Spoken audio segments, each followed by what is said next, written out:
The Niger Delta Development Commission (NDDC) was established 20 years ago with the aim of eradicating poverty, addressing the grievances and looking over interests of Niger Delta indigents as a result of environmental degradation and pollution from oil exploration activities. Money they are mentioning here, by the grace of God, this television and the radio stations will get to our nooks and crannies.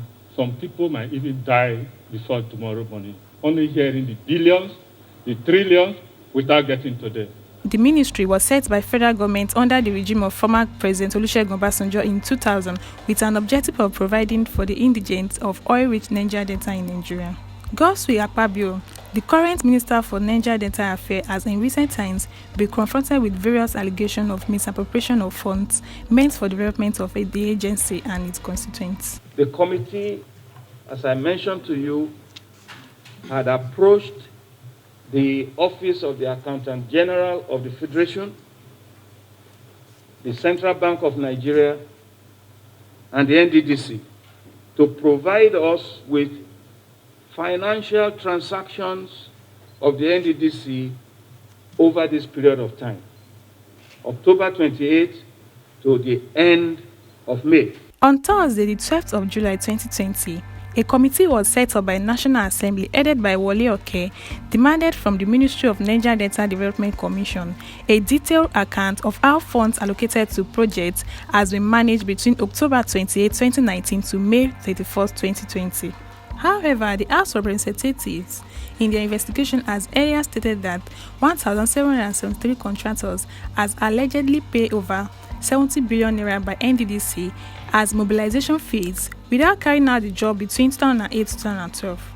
Kairo Ojogbon, the NDDC Executive Director of Projects, has indicted two chairmen from House of Reps and Senate for hijacking the budget for NDDC from 2011 to date and gave clarifications on some missing funds, stating that not all allegations are true. Every day in the newspaper, IMC has stolen 200 billion.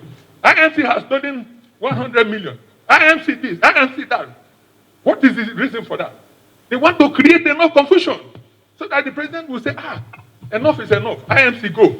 But luckily, it has not happened. If you look at this document, the budget of the Niger Delta Commission from inception 2001 to date has always been hijacked, has always been bastardized by the two chairmen.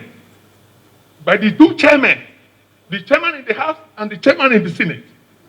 Also, on Friday, the 10th of July 2020, the former acting managing director of NDDC, Nunieh, accused Akpabio of sexual harassment and removal from office, owing to a removal to take an oath to oblige his illegal dealings. Nobody makes any payment in NDDC without Godswill Akpabio's approval. When we first came to NDDC, on the day of going for the inauguration, he told me in the car that, Madam MD, if you don't do what I say, the same pen with which I used to sign your letter, it will be the same pen that I will use to remove you.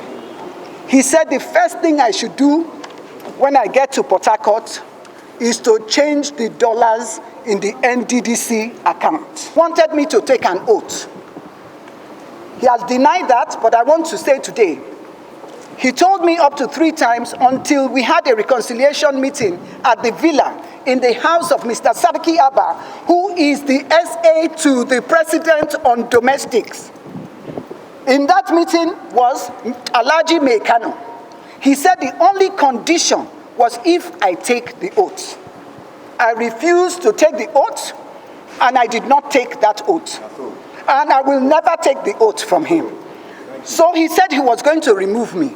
He lied to FEC, which is the greatest embarrassment in this country, for a budget that has not been passed, for an approval to be given for that procurement. I refused to go because he wanted me to send the money for the procurement to the ministry to implement the forensic audit. I refused.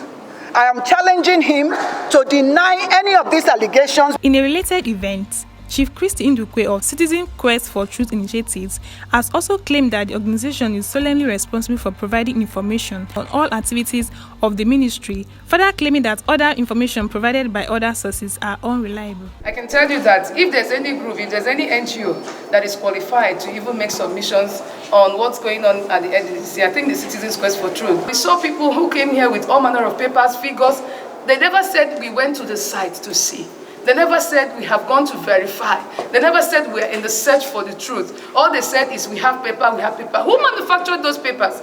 That you have access to someone, civil servant or one director or who, and then you begin to manufacture papers and begin to allege two committees in charge of NDDC. We found out that even the two chairmen were accused of being involved in the sleaze. So how do you sit down to begin to probe somebody else? You are probing a system that you are also accused. So who is going to also probe you? Reacting to the issue of fetish oaths of allegiance, Dr. Joy accused Akpabio of asking her to take.